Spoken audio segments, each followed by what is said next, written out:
स्वागत है आप सभी का एक बार फिर से ड्रीमर्स एकेडमी के यूट्यूब चैनल पर। आज मैं आपके लिए लेकर आया हूं न्यूटन का सेकंड लॉ। कई बच्चे परेशान रहते हैं कि सर न्यूटन का सेकंड लॉ का स्टेटमेंट तो हमें याद हो जाता है, पर हमें उसको क्वेश्चन पर किस तरीके से इंप्लीमेंट करना है या क्वेश्चन की अप्रोच को किस तरीके से ढूंढना है ये नहीं समझ में आता है। तो इसी बात का सॉल्यूशन हम इसी वीडियो में करने वाले हैं। तो मेरी बात को बहुत ध्यान से सुनिएगा। सर न्यूटन का सेकंड लॉ को हमारे सामने किस नाम से जाना जाता है? आपका आंसर होगा सर हम इसको मोमेंटम लॉ के नाम से भी जानते हैं। पहला पॉइंट। अब जरा ध्यान से सुनेंगे, सर इसका स्टेटमेंट क्या कहता है? मोमेंटम लॉ के नाम से जानते हैं। सर स्टेटमेंट ये कहता है द रेट ऑफ, मेरे साथ साथ नोट डाउन करते हुए भी जाइएगा ताकि आपको बहुत अच्छे से क्लेरिफिकेशन हो सके कि sir the rate of change of in linear momentum is equal to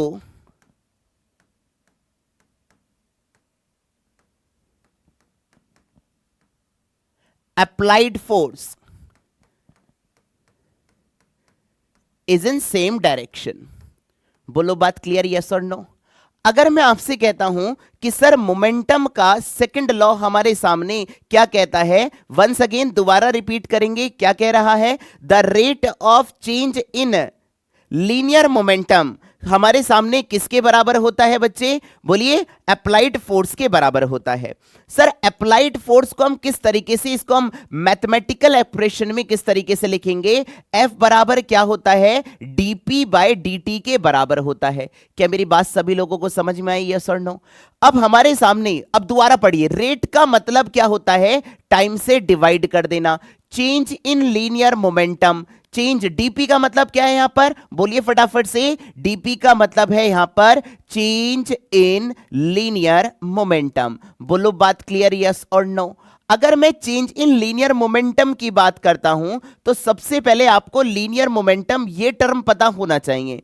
linear momentum क्या होता है? सर लीनियर मोमेंटम जो होता है वो मास इनटू वेलोसिटी के क्या होता है? बराबर होता है। तो यहां पर चेंज इन मोमेंटम किसके बराबर होगा? बोलिए फटाफट से। Mass into change in velocity, और अपॉन में क्या आ जाएगा? चेंज इन टाइम, या हम dt भी लिख सकते हैं, इसमें कोई दिक्कत वाली बात नहीं है। सर dv बाई dt जो होता है वो आपके सामने change in velocity upon time को हम क्या बोलते हैं? आपका आंसर होगा सर हम इसको बोलते हैं एक्सेलरेशन। तो फोर्स बराबर मास इनटू एक्सेलरेशन। बोलो बात क्लियर, यस और नो? अगर हम बात करते हैं कि सर जो फोर्स होता है यहां पर, अगर आप एक्स डायरेक्शन में फोर्स ले रहे हैं तो एक्सेलरेशन भी कौन सी डायरेक्शन में होना चाहिए? एक्स में होना चाहिए। सर अगर आप वाई डायरेक्शन में फोर्स ले रहे हैं तो एक्सेलरेशन भी कौन सी डायरेक्शन में होना चाहिए? वाई डायरेक्शन में होना चाहिए। अगर आप जेड डायरेक्शन में फोर्स ले रहे हैं तो एक्सेलरेशन भी कौन सी डायरेक्शन में होना चाहिए? जेड डायरेक्शन में होना चाहिए। बोलो बात क्लियर, यस और नो? अभी तक हमने एक ही फॉर्मूला पढ़ा है। F बराबर क्या होता है? मुंह से बोलिए फटाफट से। dp बाई dt के बराबर होता है। सर dp का मतलब क्या होता है? सर dp का मतलब होता है चेंज इन लीनियर मोमेंटम। अब मेरी बात को बहुत ध्यान से सुनिएगा, जो हम क्वेश्चन पर किस तरीके से समझेंगे उससे पहले हमें कॉन्सेप्ट को समझना बहुत जरूरी है। आइए, सर मैंने आपसे कहा कि सर एक वर्ड मैं यहां पर इंप्लीमेंट करने जा रहा हूं। अगर मैं यहां पर क्रॉस मल्टीप्लाई करूंगा तो कितना आएगा?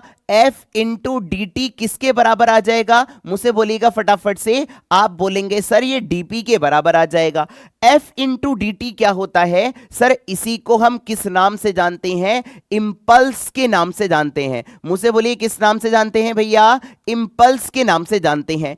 इंपल्स क्या होता है? सर अगर कोई बॉडी मेरे सामने ये है और ये कुछ बहुत तेजी से सरफेस पर गिरेगी तो फोर्स क्या होगा? बहुत हाई अमाउंट का लगेगा, पर समय क्या होगा, बहुत कम होगा। यानी कि when high amount of force act for small interval of time, उसी को हम किस नाम से जानते हैं, इंपल्स के नाम से जानते हैं। सर ये किसके बराबर होता है, सर यही डीपी के बराबर होता है। और डीपी को हम क्या बोलते हैं, मुझसे बोलिए फटाफट से, चेंज इन लीनियर मोमेंटम। अब मेरी बात को जरा ध्यान से सुनेंगे। सर यहां से आपके भर भर के क्वेश्चन पूछे जाते हैं इंपल्स के regarding. F into D T, या हम इसी को और किस नाम से जान सकते हैं, M इंटू डी वी के नाम से भी जान सकते हैं। क्या मेरी बात सभी लोगों को समझ में आई, यस और नो? तो ये लगा लीजिए रामबाण है आपके सामने इंपल्स के रिगार्डिंग। अब हम बात करते हैं, सर इंपल्स जो होता है वो हमारा एक और तरीके से कैलकुलेट करा जाता है। जरा ध्यान से सुनेंगे, ये पूरी कहानी जो होगी इस वीडियो में, पूरी कहानी सेकंड लॉ पर ही बेस्ड होगी। हमें क्वेश्चन को किस तरीके से अप्रोच करना है, प्लीज इस बार इस बात को बहुत ध्यान से सुनिएगा।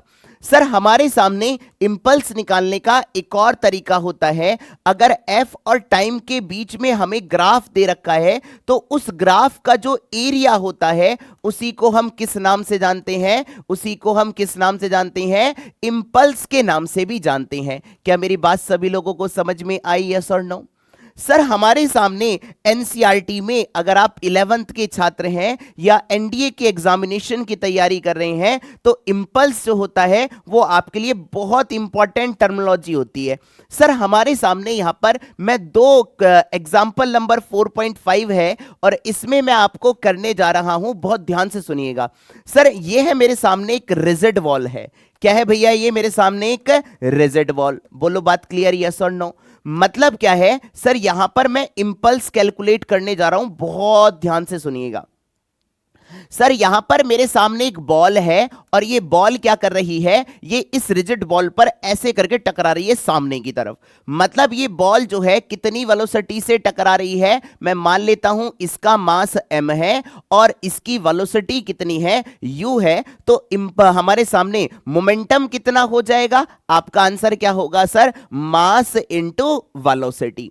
अब मेरी बात को जरा ध्यान से सुनेंगे। सर यहां से जब टकराएगा तो ये बॉडी क्या होगी, पीछे की तरफ वापस आएगी। जब ये पीछे की तरफ वापस आएगी तो इसका मोमेंटम कितना होगा सर, मास इनटू वेलोसिटी। क्योंकि यहां पर कौन सा कोलिजन है मेरे भैया, इलास्टिक कोलिजन है। इलास्टिक कोलिजन का मतलब क्या है सर, ये हो जाता है मेरे सामने इनिशियल मोमेंटम और ये कौन सा हो जाता है मेरे सामने, फाइनल मोमेंटम। यहां पर मेरी बात को बहुत ध्यान से सुनिएगा कि सर किसको प्लस लेना है और किसको माइनस लेना है, ये भी खेल होता है। सर हमारे सामने जरा ध्यान से सुनिएगा, अगर इस डायरेक्शन को आप कार्टेशियन सिस्टम में पॉजिटिव लेते हैं तो ये वाला कैसा आएगा, नेगेटिव। ऊपर वाला कैसा आएगा, पॉजिटिव। नीचे वाला कैसा आएगा, नेगेटिव। अब मेरी बात को जरा ध्यान से सुनिएगा। सर इनिशियल मोमेंटम कौन सी डायरेक्शन में था, सर आपका आंसर होगा पॉजिटिव डायरेक्शन में। अगर पॉजिटिव डायरेक्शन में है तो इंपल्स यहां पर इनिशियल लीनियर मोमेंटम कितना होगा, प्लस का मास इनटू वेलोसिटी के बराबर होगा। आफ्टर द कोलिजन क्या होगा सर, हमारे सामने टकराने के बाद इसका मास वही रहा है, वेलोसिटी भी वही रही है, तो फाइनल लीनियर मोमेंटम कितना आएगा, मास इनटू वेलोसिटी के बराबर होगा। अब ये किसके बराबर होगा मेरे बच्चे, नेगेटिव साइन के साथ होगा, क्योंकि यहां पर कौन सी डायरेक्शन में फाइनल मोमेंटम आ रहा है, नेगेटिव डायरेक्शन में आ रहा है। अब इस केस में मुझे इंपल्स निकालना है। क्या निकालना है मेरे बच्चे, इंपल्स। और मैंने अभी बताया था इंपल्स किसके बराबर होता था, मुझे बोलिए फटाफट से, इंपल्स होता था F इंटू डी टी, या हम इसी को किस नाम से जानते थे, चेंज इन लीनियर मोमेंटम के नाम से जानते थे। अगर मैं चेंज इन लीनियर मोमेंटम लिखता हूं यहां पर, जब भी आपके सामने चेंज वर्ड आ जाए तो चेंज आप हमेशा याद रखेंगे, change always be consider as, कैसे निकालना है, फाइनल माइनस का इनिशियल, यानी कि फाइनल लीनियर मोमेंटम माइनस का initial linear momentum. Sir final linear momentum plus का था या माइनस का, तो आपका आंसर होगा सर माइनस का m into u. Sir initial linear momentum plus का, तो प्लस माइनस माइनस हो गया, यानी कि इंपल्स किसके बराबर आ गया है, -2mu के बराबर आएगा। क्या मेरी बात सभी लोगों को समझ में आई, यस और नो? अगर मैं इंपल्स की यूनिट की बात कर लेता हूं, सर यूनिट क्या होगी बोलिए फटाफट से, ये भी देख लीजिए। फोर्स का यूनिट क्या होता है? न्यूटन। और टाइम का यूनिट क्या होता है? सेकंड। सर न्यूटन सेकंड हो जाएगा। और क्या हो सकता है? मास का यूनिट क्या होगा? केजी। और वेलोसिटी का यूनिट क्या होगा? मीटर पर सेकंड। ये भी चिपका सकते हैं भैया और ये भी लिख सकते हैं, कोई दिक्कत वाली बात नहीं है। अब मेरी बात को जरा ध्यान से सुनेंगे। सर ये हो जाता है हमारे सामने जब बॉडी जो है वो हमारे सामने स्ट्रेट जाकर अपोजिट डायरेक्शन में आ जाती है, तो उस टाइम इंपल्स कैसे कैलकुलेट करा जाता है वो हमारे सामने। आप मुझे ये बताइए कि sir impulse only and only कौन सी डायरेक्शन में चेंज हो रहा है? एक्स डायरेक्शन में। यानी कि हमारे सामने ये इंपल्स कौन सी डायरेक्शन में निकल कर आएगा? एक्स में। क्या वाई में कोई हमारे सामने मोशन हो रहा है? नहीं सर। तो वाई डायरेक्शन में इंपल्स किसके बराबर हो जाएगा सर? 0 के बराबर होगा। बोलो बात क्लियर, यस और नो?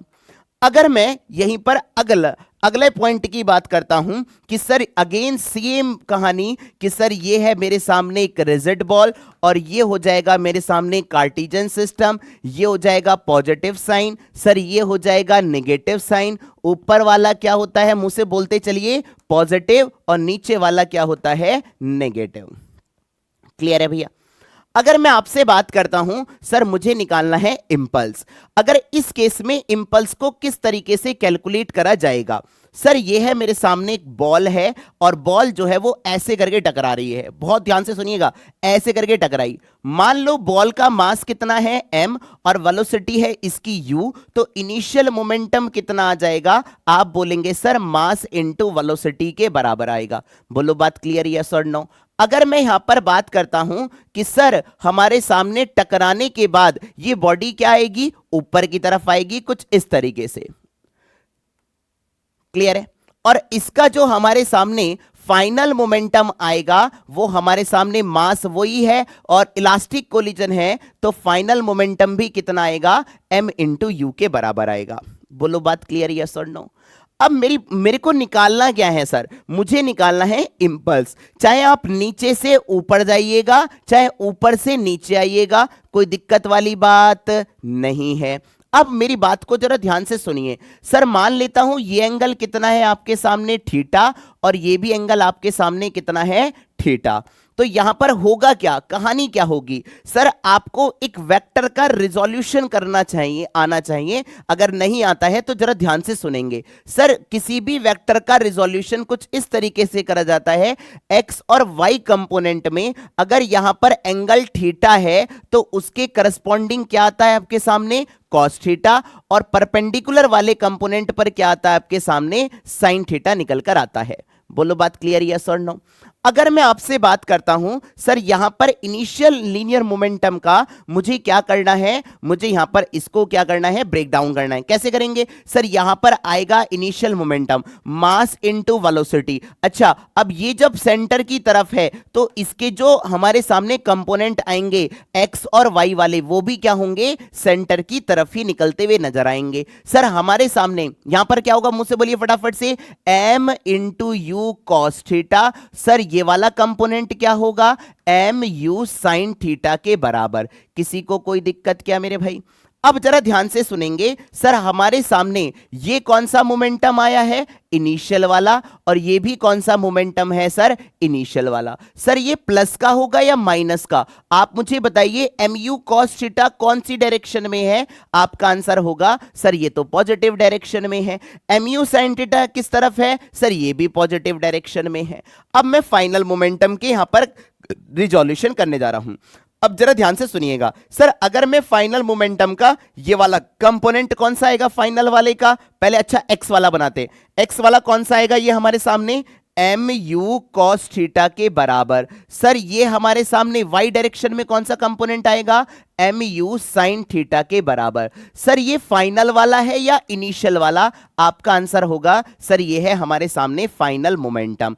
यानी कि ये आ गया हमारे सामने final momentum is in x direction. ये प्लस में है या माइनस में? तो आपका आंसर होगा सर ये तो नेगेटिव डायरेक्शन में, तो माइनस के साथ लिखूंगा। ये वाला क्या है आपके सामने? पॉजिटिव डायरेक्शन में है, तो फाइनल मोमेंटम कितना निकल कर आ जाएगा? एम यू साइन थीटा के बराबर आएगा, जो इसके दो कंपोनेंट होंगे। हमें यहां पर नेट इंपल्स निकालना था। इंपल्स का मतलब एक्स डायरेक्शन में भी निकालना है यहां पर और वाई डायरेक्शन में निकालना है। चलिए कैसे करेंगे, मुझसे बोलिए फटाफट से। Impulse is in x direction, कैसे निकालेंगे? इंपल्स किसके बराबर होता है सर, मुझसे बोलिए फटाफट से, किसके बराबर होता है? चेंज इन लीनियर मोमेंटम के बराबर होता है। चेंज कैसे लिखते हैं, मुझसे बोलिए फटाफट से, चेंज कैसे लिखते हैं? Final minus initial. Sir final momentum कितना है एक्स डायरेक्शन में? आपका आंसर होगा माइनस mu cos थीटा के बराबर होता है। बहुत बढ़िया सर।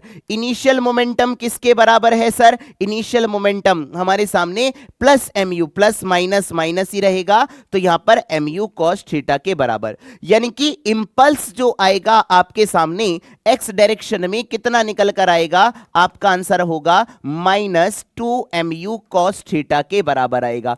सिमिलरली आप ऐसे ही इंपल्स निकाल सकते हैं कौन सी डायरेक्शन में? वाई डायरेक्शन में। वाई डायरेक्शन में मैं आपको यहां पर सॉल्व करके दिखाता हूं। Impulse is in Y direction, कैसे निकालोगे? फाइनल माइनस का initial, change in linear momentum. Final linear momentum कितना है? आपका आंसर होगा सर mu sin थीटा के बराबर। mu sin थीटा के बराबर सर प्लस का या माइनस का? सर ये तो प्लस का ही है। सर इनिशियल वाला भी कैसा है आपके सामने? ये भी आपका प्लस का ही है। mu sin थीटा और mu sin theta cancel out, यानी कि इंपल्स इन वाई डायरेक्शन कितना निकल कर आएगा? 0 के बराबर। तो उम्मीद करूंगा कि जो मैंने आपको समझाया है वो आपके एकदम दिमाग में बहुत अच्छे से बैठ गया होगा। आगे बढ़ते हैं हम नेक्स्ट पॉइंट की तरफ। सर इंपल्स का हमारे सामने और भी तरीके होते हैं, हम आपको क्वेश्चंस भी कराएंगे। सर अभी तक जो हमने पढ़ा है F बराबर क्या होता है, मुझसे बोलिए? dp बाय dt के बराबर होता है। आज पूरा पोस्टमार्टम करने वाले हैं हम आपका न्यूटन के सेकंड लॉ के बारे में। बहुत ध्यान से सुनिएगा, मतलब पूरा अगर आप एनसीईआरटी की बुक बनाएंगे तो एनसीईआरटी में आप ये मानिएगा आधे से, मतलब अगर 15 क्वेश्चन है तो 15 में से 12 क्वेश्चन, 10 से 12 क्वेश्चन आपके न्यूटन के सेकंड लॉ पर ही बेस्ड हैं। सर हमारे सामने अगर मैंने कंडीशन मानी है, इफ मैंने कंडीशन लगा दी, सर मेरे सामने ये कोई एक सिस्टम था और इस सिस्टम पर नेट फोर्स का मान कितना था भैया? 0। मैंने यहां पर एक कंडीशन ली है कि सर हमारे सामने जो सिस्टम आपने कंसीडर करा है, जो आपने बॉडी कंसीडर करी है, वो आपकी बैलेंस्ड है। बैलेंस का मतलब ये है कि उस पर लगने वाला नेट फोर्स कितना है? 0 के बराबर है। अगर नेट फोर्स मेरे सामने 0 के बराबर है तो आप मुझे ये बताइए dp बाय dt जो होगा ये भी किसके बराबर हो जाएगा? सर ये भी 0 के बराबर हो जाएगा। या मैं ओवरऑल ये कह सकता हूं कि सर dp जो है वो किसके बराबर आया है मेरे बच्चे? 0 के बराबर आया है। क्रॉस मल्टीप्लाई करिएगा। dp का मतलब क्या होता है सर? dp का मतलब होता है change in linear momentum. Change कैसे लिखते हैं भैया? चेंज लिखते हैं final linear momentum minus initial linear momentum, that is equal to किसके बराबर हो जाएगा? सर 0 के बराबर हो जाएगा। फाइनल यानी कि इनिशियल किसके बराबर आ जाता है? सर ये फाइनल के बराबर आ जाता है। Initial momentum sir mass into velocity. पहले बॉडी का मास कितना था? m1 और वेलोसिटी कितनी है? v1। फाइनल मास कितना है? m2 और वेलोसिटी कितनी है? v2। मतलब क्या है सर? ये जो हमारे सामने इसी को m1 v1 बराबर हम क्या बोलते हैं? m2 v2 के नाम से जानते हैं और एनडीए के पीवाईक्यू भी इसी पर बेस्ड हैं। इसी इक्वेशन को हम किस नाम से जानते हैं? आपका आंसर होगा सर हम इसको बोलते हैं कंजर्वेशन ऑफ लीनियर मोमेंटम। क्या मेरी बात सभी लोगों को समझ में आती है? यस और नो? अगला अगर मैं आपसे बात करता हूं कंजर्वेशन ऑफ लीनियर मोमेंटम, आपके इंटरव्यू में भी क्वेश्चंस पूछे जाते हैं कि sir conservation of linear momentum हम कहीं पर भी अप्लाई कर सकते हैं, तो आपका आंसर होगा नहीं sir. Conservation of linear momentum हम तभी अप्लाई कर सकते हैं जब बॉडी पर नेट फोर्स का मान कितना होता है भैया? 0 के बराबर होता है। तो उम्मीद करूंगा कि आप सभी को जितना भी मैंने आपको पढ़ाया, ये वाला जो आपका इंपल्स वाला न्यूटन के सेकंड लॉ के बारे में, तो ये आपको बहुत अच्छे से समझ में आ गया होगा। अब आप इसके क्वेश्चन की आराम से प्रैक्टिस कर सकते हैं। दिक्कत आपको बिल्कुल भी नहीं होगी। अगर आपको वीडियो पसंद आई है तो प्लीज हमारे सामने कमेंट सेक्शन में अपना रिव्यू डालना ना भूलें, और इसी प्रकार की इंटरेस्टिंग वीडियो के लिए हमारे चैनल को सब्सक्राइब करना ना भूलें। Thank you very much and जय हिंद।